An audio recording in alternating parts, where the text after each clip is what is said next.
Assalamualaikum warahmatullahi wabarakatuh. Alhamdulillah, Man and Nature, produced by Batrisyia Afrina, is back with the latest episode.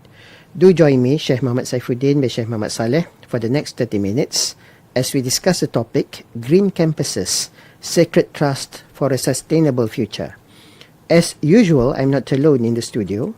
Please welcome my guest for this week, Associate Professor Dr. Zeeda Fatimah binti Mohamad, who is Director, Universiti Malaya Sustainability Development Centre, or UMSDC for short. She's also a lecturer at the Department of Science and Technology Studies, Faculty of Science, Universiti Malaya. Assalamualaikum, Dr. Zeeda. Waalaikumsalam warahmatullahi, Dr. Sheikh. Welcome to Man and Nature. So happy to have you in the studio today. My pleasure, Dr. Sheikh. Right, let's get on to straight to our discussion. Yeah. So to begin our discussion, our topic touches on green campuses. So what does it mean for a campus to be green, and how does this align with the ethical, social and spiritual responsibilities of a university? Okay, all right. Terlebih dahulu, Bismillahirrahmanirrahim. Waalaikumsalam warahmatullahi wabarakatuh. A very good afternoon to all listeners of Radio IKIMfm, dan terima kasih banyaklah Dr. Sheikh and production team for the kind invitation to be part of this Man and Nature program. I'm truly honoured and humbled to be here today, and I pray that whatever is shared in this session will bring benefit to all of us. InsyaAllah. Yeah? Okay, so tadi soalannya, the topic that you've given me today is Green Campus, a sacred trust for a sustainable future. And it's a theme that I believe resonates with both of us, Dr. Sheikh, as we share a deep academic interest in environmental ethics and sustainability. So back to your question, when we hear the term Green Campus, many of us may picture trees, recycling bins and solar panels in the campus. And yes, these are important, but they are just the visible part. For me, a truly green campus goes much more than that. To me, a true green campus is one that weaves environmental sustainability into what I see as the four core functions of a university. Okay. Teaching and learning, research and innovation, campus governance and operations, and public engagement. So we go one by one. Yeah? So first, in teaching and learning. So a green campus starts in the classroom, but not just in the sciences, in the technology departments, but also should be woven into every field, whether it's law, education, business, even literature. Yeah? In the field of social sciences and humanities. Students can and could explore how their disciplines connect with environmental ethics, sustainability practices, and care for the natural world. So our hope in, I think, most universities that is doing campus sustainability or green campus is to nurture graduates who don't just know about the issue, but who are ready to act in their own way from their own expertise. And in fact, kalau kita cakap tentang interdisciplinarity, so the future depends on this kind of collaboration across disciplines, because protecting the environment is not the job of one group alone, but it's a collective effort. So that is teaching and learning. Second, the role of universities is in research and innovation. And this is especially so for research universities, like Universiti Malaya, and we have the other four universities. There is a research university, we call RU, USM, UKM, UPM, and UTM. And I think other universities like UITM also looking into research. So we have a key role in nation building by generating solutions for greening and addressing environmental challenges. So this includes supporting research in areas like climate change, renewable energy, waste reduction, and ecosystem protection. And we also encourage innovation that can be applied, such as for climate adaptation, circular economy models, and nature-based solution. Innovation that can benefit not just our campus, but the country and global community as a whole. So now we go into the third pillar of the function of university in governance and daily operations. So this is basically the main day-to-day role of me the UMSDC. This is where university must truly walk the talk. It's not enough to teach sustainability in classroom, but we have to live it in how we manage our energy, water, waste and buildings on campus. At kita cubalah, we try to ensure that environmental sustainability is not just a theory, but it's reflected in our policy, procurement, and day-to-day operation. And to be honest, Dr. Sheikh, this is how I first got involved in the campus greening movement 17 years ago. I was still a young lecturer at the time. I was taking over a course by Dr. Zudi at the time. He was a course on environmental ethics. And one day a physics student raised a question I'll never forget. He asked, how can we learn about environmental and ethics in class, Dr. Zeeda, kalau it's not even practiced on campus? You know, we don't even have a, campus greening effort at the time. So he shared his disappointment, like what he saw around him, the developments that we do on campus and all that. So that moment became a turning point, I think even an existential moment, kan? Where, for me as an academic, and I believe many of us who are now champions on campus sustainability were moved by similar question. I think diorang pun, experienced students pointing out that disconnect between what we teach and what we do. So I think that's where inculturation is key. And finally, very quickly, fourth, in public and community engagement. Gone are the days when universities stood as Menara Gading, ivory tower. We must ask what is our contribution to the community, and a green campus involve both students and staff in activities that ripple upward as well into the community, neighborhoods and policy spaces. So I think that is the four, for me, campus sustainability too is about greening, infusing into the four main function of the university. And if I can add a bit more, for me, we should also not view campuses as just buildings and people, Dr. Shaikh. We should also view it as an ecosystem, a living, breathing space. Kita ada trees, kita ada lake, river, birds, and we have monkeys in UM banyak. And they are part of a community too. And I think they are part of our creation, and that is a part of our campus greening effort as well. Right. Yeah. I think that makes up for a very good introduction to our discussion. Thank you. So Dr. Zeeda, what are the indicators that contribute to a university to be considered as a green campus, and are these indicators quantifiable? Interesting question, Dr. Shaikh, and that is a foundational question as well. Yes, there in terms of implementation, there are many internationally recognized frameworks that help universities measure how green or sustainable their campuses really are. So these frameworks offers not just checklists, but they are structured guidance on how universities' campuses can embed greening and sustainability in all aspects of what they do. So the most widely used framework in Malaysia is the Universiti Indonesia Green Metric World University Ranking. Okay. So it's called UE Green Metrics in short. It's a global platform that evaluates how universities perform based on campus greening efforts. Ada banyak, there's many frameworks out there, such as the STARS in the US. There are many frameworks, but UE Green Metric is the most commonly used among Malaysian universities. So to simplify things for the listeners, we just stay with that lah.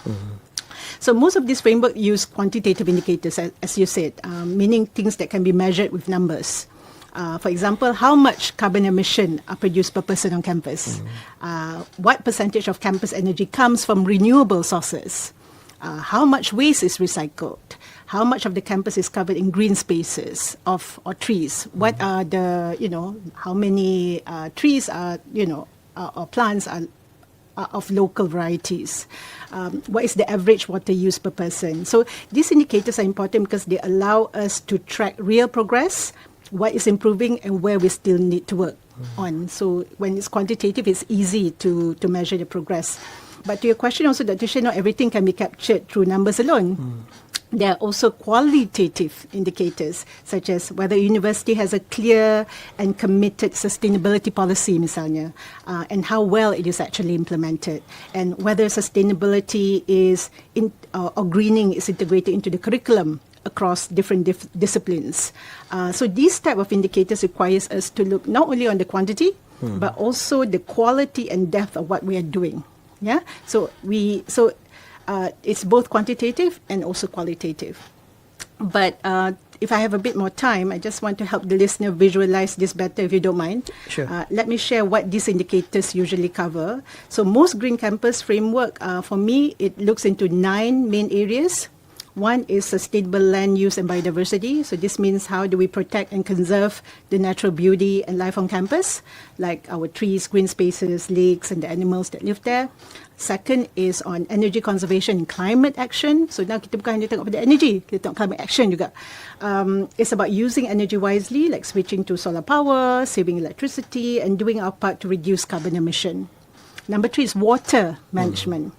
So this includes conserving water bodies on campus and using water carefully through rainwater harvesting, fixing leaks and finding ways to reuse water as much as possible. Number 4, waste management. This is about waste management, sustainable waste management. Tapi banyak lagi. Tapi number 5, sustainable transportation, encouraging cleaner ways to move around, like walking, cycling, using public transport and all. And 6, sustainability education, research and innovation, institutional governance, and community engagement lah, like what yang saya sebut tadi. So these are the main sort of like the main category of indicators that we use to look whether a campus is green or not. But what is important also is every university is also different, Dr. Shaikh.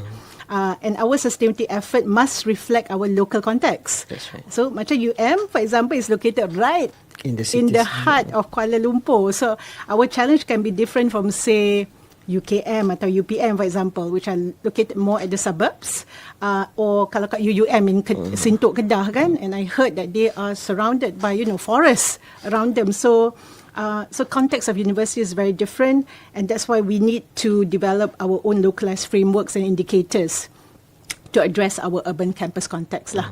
And we macam kita ada Eco Campus Blueprint in 2016, and we just introduced our Net Zero Campus Blueprint last year. But I must say, Dr. Shaikh, the campus greener movement has evolved. Today it's no longer about green. It is also about the broader idea of campus sustainability. Okay. So that includes social and economic sustainability as well, how we address social welfare, inclusivity, well-being, equity, and governance. So universities are also now being evaluated based on how far we are contributing to the 2030 Sustainable Development Goals as well. So kita ada ranking juga untuk itu, THC Impact Ranking. In fact, now we are also aligning with the Environmental, Social and Governance ESG framework, especially as universities are being encouraged to report their impact more transparently. Itu pun ada ranking khas dia juga, QS Sustainability. So basically that is what it covers lah for now. Right. Picking up on the things that you said, what are some of the impactful steps that the university can take to reduce its carbon footprint while promoting awareness of environmental sustainability among the campus community? Yeah. Okay. That's an important question because climate change, climate action is becoming very important now. So when we talk about reducing a university's carbon footprint, many people immediately think about technology lah, solar panels, electric vehicles, energy-saving gadgets. But I feel the real transformation goes far beyond technical fixes. It's about changing how the whole campus community thinks, and from student to staff, how they change the way they think about their lifestyle. So at Universiti Malaya, especially through our Net Zero Campus Blueprint, we approach this challenge through 3 interconnected steps. The first one yang paling penting is to measure and set clear targets. So we have to know our own carbon footprint lah. Individual kena tahu, campus pun kena tahu. So this is you have to know where your emission are coming from. So just like we track our health or expenses, kan, we need to assess our carbon emission where they come from. Is it from electricity use, transportation, or is it from our construction activities? And this is what we call the carbon inventory. It's like an audit where we measure greenhouse gases and the carbon equivalent. Once we have the data, we can set realistic targets and ambitious target. Also, it's realistic, but it also has to be ambitious lah. So at we have committed to becoming a carbon neutral campus by 2030, meaning we want to ensure that our carbon emission is balanced with our green spaces that can absorb the carbon, and also some low-hanging fruits that we can do to offset carbon. So we do this by focusing on 6 key areas: energy, mobility, facilities, waste, value chain, and what we call beyond operations. That is through education and all that. So measurement is important. That's the first step. Second is, dah measure tu, apa kita nak buat? It's walking the talk by decarbonizing our operations.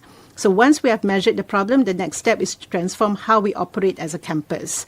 This is where real practical change began. Some impactful examples include switching to renewable energy, improving energy efficiency, rethinking campus mobility, and reducing emission from food and waste. So these actions don't just cut carbon, they make the campus more livable, cost-efficient, and real-life example of sustainability in motion. But the most important, I think, for our listeners in IKIMfm is engage and empower the community. Make it a campus culture. You dah measure. And then you have, tried to do the decarbonization, but it has to be a culture within the campus. So the third step for me is the most powerful because it's not about equipment or policy, it's about the people. At UM, we've learned that real lasting change happens when students, staff and faculty are genuinely part of the journey. That's why more than ever now we are focused on the inculturation part of greening and sustainable values, trying to make sustainability part of our everyday campus life. This means embedding sustainability education and awareness into programs and activities, encouraging inclusive decision-making where every voice matters, bukan saja higher management, but also other members of the community within the campus. And this is important, using clear, inspiring communication so people not only understand what is happening, but they also feel proud to be a part of it. So for instance, I take a very concrete example. We just introduced the zero single-use plastic policy last year.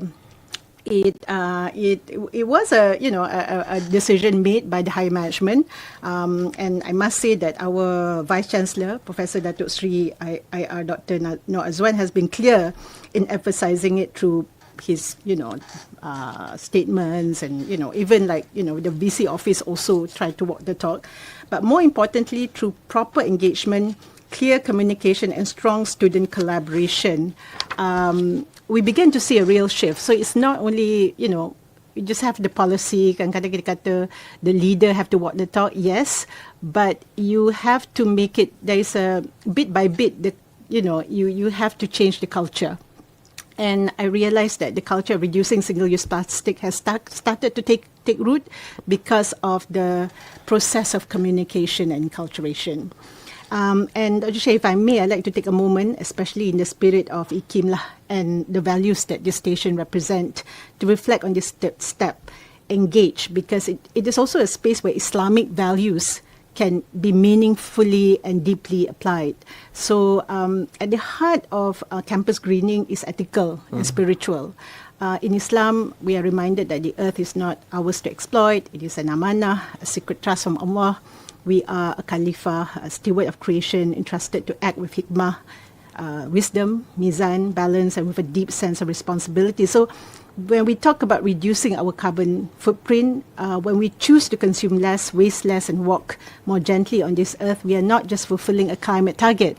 That is the sort of operational target lah, but we are also responding to a higher calling juga. That's right. To honor the trust that we have been given as Muslims, that you are running that is a part of a campus community, and to act for the benefit of others and to protect this earth, not just for ourselves but for the generations to come. And I think, and I believe, is how a low carbon campus becomes more than just, not just a sustainability project. It becomes a space where knowledge, action and faith can come together, in a beautiful way to shape not just a greener university but a more compassionate and responsible society, inshallah. Inshallah. Beautifully put, Doctor. Thank you. Right. Something that you mentioned in your response to my earlier question on empowerment. Yeah. So personally, I believe that empowerment is actually crucial to ensuring the success of sustainability initiatives. So how can university students be encouraged to be involved in environmental activism as well as to be innovative in coming up with solutions for environmental challenges faced in campus? Okay, this is a question that is, resonates to something that is very close to my heart lah. And thank you for this question, Tushay. And I'm glad you asked the question. I've been doing research on this as well because I've been involved in campus greening movement for quite some time, and I've interacted with the young people, and I've also, I have a PhD student who actually have analysed the process. So both as a researcher and as a practitioner, I've come to believe that students are not just the leaders of tomorrow, they can also be change agents of today while they are in the campus. When we give the right space, support and encouragement, they can drive meaningful, lasting change while they are still on campus. So over the years, especially to my work with some of UM's most enduring student-led sustainability initiative. I think you know about them also, the Zero Waste Campaign, Water Warriors, the Rimba Project. I've observed three ways we can encourage student activism and innovation. One is let them play different roles, Dato' Okay. Not just as leaders, but also as connectors and steady builders. Students actually can contribute in diverse ways. Some are, they have that personality, they are bold initiators who launch new projects. Others are natural connectors who bring people together. And many, I think very important, we need a lot of those who are consistent behind the scenes who support roles that ensure initiatives stay alive. So at we have seen this clearly. The Zero Waste Campaign began with passionate students advocating for waste management. Water Warriors grew out of students who cared deeply about water pollution, especially our Tasik Varsity, and began working with the university to protect our lakes and rivers. And the Rimba project brought together students and researchers with the shared goal of restoring biodiversity on campus. But none of these efforts grew because of one heroic leader. But because once they have started, there is a growing circle of students stepping in, playing different roles, and shape a shared vision together. And I think that is the beautiful part of a student-led movement. Second is, yes, we have the students who want to take action. But second, what is important is we need to create a supportive environment as well for them through freedom, mentorship, and resources. So our research and experience have shown that students feel most empowered when they are trusted to try, even if they fail. They appreciate having the freedom to explore. They want mentorship, light touch mentorship, bila mereka perlu, from lecturers and staff, and access to resources, even if sikit pun, if it's modest pun tak apa, at least they see that they have support. So one student leader from the Rimba project once expressed, one of our living lab lah, he once expressed the secret to their success beautifully. He said that we continue doing it because we had the freedom to design our project. There were no rigid SOPs, just encouragement and space to try. But of course, the governance of the university also have to change in creating this space. So in at least, we have learned from this experience, and we truly believe in this philosophy. Our motto is inspire, be inspired. And that's exactly what we see happening when students are trusted to take the lead. They not only inspire others, but also become more inspired by the impact of their own action. And it becomes like, a virtuous cycle, influencing others as well. That is supportive environment. And the third is to value their voices and make sure they are heard. Students often have powerful insights, but without real platforms for influence and also guidance, because they lack experience also. So their ideas can go unheard or lose direction due to inexperience. So we found that students who held formal roles like community members or project leads or part of a living lab, for example, felt that their ideas were more likely to be respected and acted upon. So what we've tried is we address this, at least in our campus, by actively involving students in co-creating solutions. So not just inviting them to participate, creating awareness saja. So for example, students in our living labs, they help shape university strategies on waste management, water conservation, and biodiversity as collaborators. So when higher management, for example, estates office is looking at solutions for a particular area in those arenas, they will also call the living labs, and that will also include students and staff as well. So they feel a sense of belonging. So, and Dr. Shaikh, if I may, I'd like to share something more personal on the role of religion in student activism, which I have observed. Some of our passionate student leaders were inspired by their own faith traditions, sebenarnya. It was quite interesting that one of the co-founders of the Zero Waste Campaign was deeply influenced by his Buddhist ethics. And another from the Rimba project spoke of a Christian upbringing rooted in care for nature. So these are, those who are leaders, usually they have already exposure when they were younger. And then they see that the campus become a canvas in which they can take action. And also for me as a Muslim, I still remember being a student volunteer at the and during and I remember a particular time during a philosophy of science class taught by none other Prof. Azizah Baruddin. the former Director General of IKIM, but she was also the professor in our department. I was introduced to the concept of Khalifah, humans as vicegerent of earth in Islam. And I must say that the concept, I think not only for me, but for many of her students, stayed until today. It shaped how we see our work, not just as a professional responsibility, but as a spiritual trust or amanah. And in fact, many of my fellow sustainability advocates who is working in this campus greening arena have shared similar reflection. They do this work not for the KPI, because these are extra work, but because it means something to them spiritually, ethically, and personally. So I have learned that faith can be a powerful spark for environmental action. So we want to be a Khalifah, but sustaining that journey requires more than inspiration.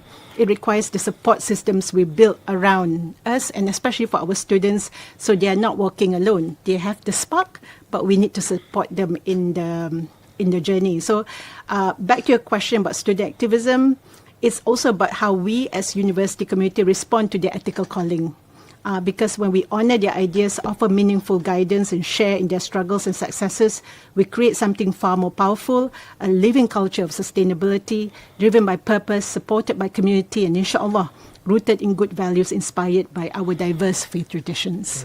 I'm very much happy to hear the many initiatives undertaken at I'm also aware that there is also a project on Imarah Eco Mosque. Exactly. So that is actually an initiative, trying to make the musalla at to be more environmentally greener, I suppose. Yeah. Exactly.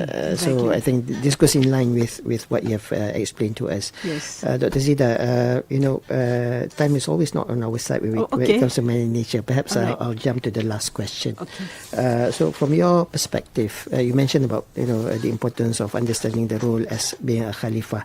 So how do you see religions such as Islam play a role in inculcating values towards ensuring sustainability? Okay, thank you, Dr. Shaikh. We go to the last question. Okay? I think that is a question that brings us to the heart of what sustainability truly means, not just on campus, but in society as a whole.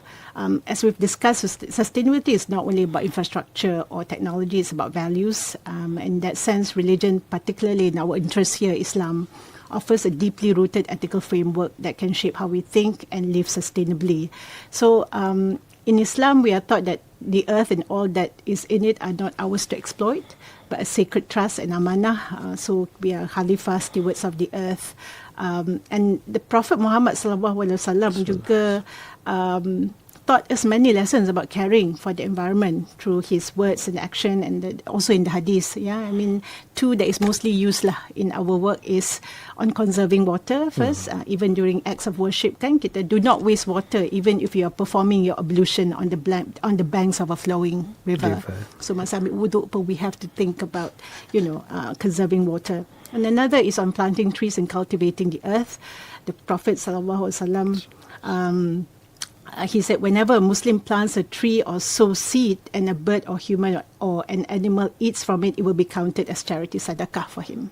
So these hadiths not only illustrate the Prophet's environmental consciousness, but they also remind us that acts of care for creation can be acts of worship, and that Islam's guidance on sustainability is deeply spiritual, practical, and enduring. And when we frame sustainability not just as technical or institutional matters, but as spiritual and moral responsibilities, such as those highlighted in the hadith, it resonates more deeply with the community. A green campus, for instance, becomes more than just a demonstration of efficiency. It becomes a living model of ethical leadership. But I also want to probably highlight this idea of hardware that, I'm doing research on that. I realized that values must be, in Islam, we can influence the heart in terms of how we want to, sort of spark the interest. But we need to align the infrastructure, the hardware, and also the software, policy and systems to support this. So I think religion can help provide the moral compass that ensure our sustainability efforts are not just efficient, but we also, have to make it just, compassionate, and inclusive as well. So I see religion playing, a lot of role in terms of encouraging us to act, and we have seen, there are many hadiths that is related to that, and I think that it needs to be nurtured, and I see that it's important and needs to be, and I think that there's an opportunity for, organizations like IKIM and, like Universiti Malaya to work together and see how we can, actually infuse religious narrative in terms of in communicating about greening on campus, and how does this actually can be connected with the day-to-day operation of a campus greening activity. Inshallah. I like the term that you use, hardware, H-E-A-R-T, not hard as in no. H-E-A-R-T. So H-E-A-R-T, hardware. So you're referring to CULP. Basically, yes. Exactly. I remember actually a few years back, I attended a course, and the coach actually used the term sanubarization. Right. So, it's basically nurturing something into your heart, from the word hati sanubari. So he used the term sanubarization, the process of doing things as coming from your heart, right, so to right, speak. right. So that was an interesting term that I picked up many years ago. Nice. So I think it goes very much in line with hardware that you mentioned. Yeah. So thank you, Dr. Zeeda, you're welcome, for sharing with us your viewpoints, your experience on the topic Green Campuses Sacred Trust for a Sustainable Future. Thank you. I think to sum up, I believe that it's clear that universities have a very important role in nurturing, in inculcating sustainable practices, aside from educating future generations on the importance of sustaining the environment. Yeah. So unfortunately, that's all the time that we have for this week's Man and Nature. I would like to again thank our special guest this week, Associate Professor Dr. Zeeda Fatimah binti Mohamad, Director of UMSDC. I hope that UMSDC will continue with their good work and great efforts in making a university like Universiti Malaya a green campus towards a sustainable future, inshallah. Inshallah. Thank you so much, Dr. Shaikh. I've actually learned a lot from Dr. Zeeda sharing today, which has been very informative and enlightening. I hope that we will have other opportunities to have Dr. Zeeda with us again on the air in the future, inshallah. Inshallah. Thank you for inviting. My pleasure. For the last 30 minutes, ladies and gentlemen, you have been listening to Man and Nature. I'm Shaykh Mohamad Saifuddeen by Shaykh Mohamad Salleh, signing off until next week. Wabillahi taufiq wal hidayah. Wassalamualaikum warahmatullahi wabarakatuh.